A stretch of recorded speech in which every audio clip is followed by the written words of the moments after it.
حدیث نبوی سوید بن نعمان رضی اللہ تعالیٰ عنہ نے خبر دی کہ فتح خیبر والے سال وہ رسول کریم صلی اللہ علیہ وآلہ وسلم کے ساتھ صحبہ کی طرف جو خیبر کے قریب ایک جگہ ہے پہنچے۔ آپ صلی اللہ علیہ وآلہ وسلم نے عصر کی نماز پڑھی، پھر ناشتہ منگوایا گیا تو سوائے ستو کے اور کچھ نہیں لایا گیا۔ پھر آپ صلی اللہ علیہ وآلہ وسلم نے حکم دیا تو وہ بھگو دیے گئے۔ پھر رسول کریم صلی اللہ علیہ وآلہ وسلم نے کھایا اور ہم نے بھی کھایا۔ پھر مغرب کی نماز کے لیے کھڑے ہو گئے۔ آپ صلی اللہ علیہ وآلہ وسلم نے کلی کی اور ہم نے بھی۔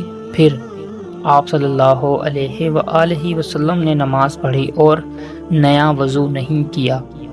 صحیح بخاری حدیث نمبر 209۔